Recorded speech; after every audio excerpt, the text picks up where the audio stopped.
Good morning, YouTube. Alright, I know my week vlog is way over and I'm overdue and all that jazz, so, but whatever. I got myself cut open on the 12th. Got home on the 14th. And on the 15th I was doing laundry and cleaning the kitchen and cooking, and so yeah, it was a good thing. I've been putting it off for 9 years, whatever, you know. I dragged that sucker around with me in the last days, but I'm glad I did it, and I'm healing so good. But, I'm 33 years old. You know, this is my second hip surgery, you know, and what can you do? This Christmas has been, there's a couple things I want to touch on. This Christmas has been really sad. You know, like I haven't seen a sadder Christmas ever in my life, you know. And maybe I was too young to remember or whatever, but I mean, the 20 children that died, I mean, I just imagine what it's like for the parents to just go home and there's their presents for their kid that day, you know, and what do, you know? I'm sure they were donated to charity but God, just the imagination of how that would just sink your heart, you know. And cops.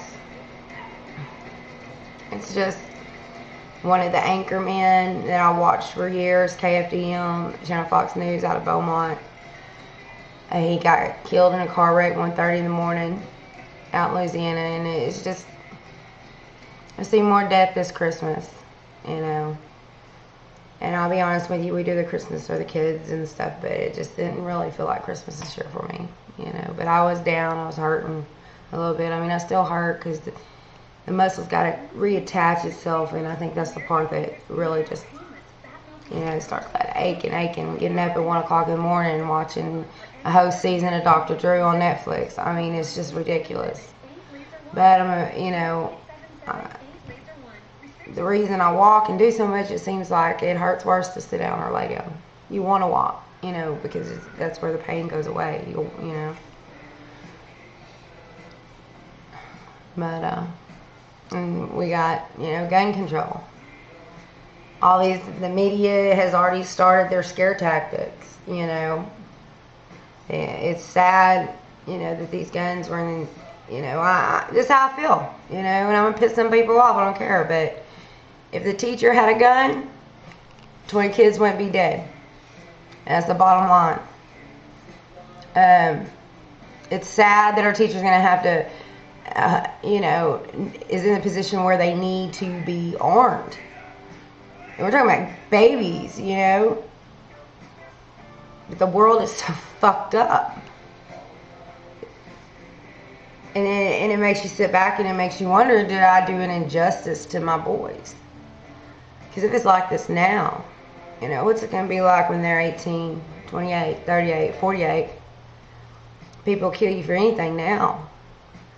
Drug abusers, I mean, small towns all across the nation are being took over by methamphetamine, coke, you name it.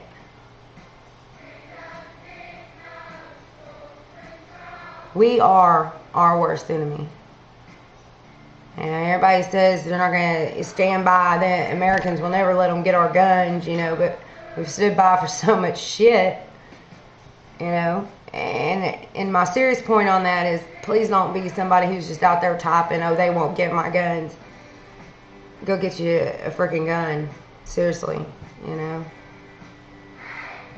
Everybody needs a few. In my younger days, I would, you know, do videos and talk about storing food and all this, because I lived right there where Hurricane Alley was, you know, and it was just awful. I remember one time, me and Ken, I believe it was through Hurricane Rita, and you know, we got the meals in the back of the truck. You know, they heat their stuff up in these aluminum cans this tall, full of just water, you know, like, you know, pop a top on a beer, you know, no, it's water, you know.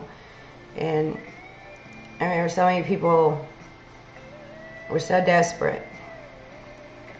And went to this gas station, and there was this really older couple, and they had, you could tell they had everything they owned or had left in their truck, you know. And when we went through the line, we got extra for other families. And Ken got out, and he loaded that truck down with those food and water. And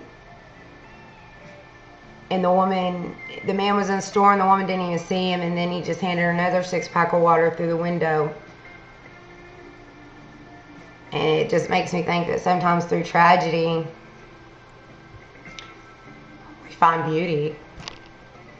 And that's just the level I think on. So, but I remember that. And it was,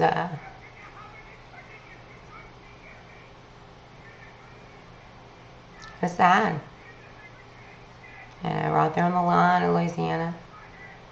And it might have been Katrina. I went through both of them, but it's just, this world is harsh. It's harsh and it's rough, and you can't bullshit your kids through it, you know. You can't, they gotta know, or they ain't gonna survive. But, a little longer vlog than I thought, but I love y'all. And I'm healing, and I'm ready to go back to work.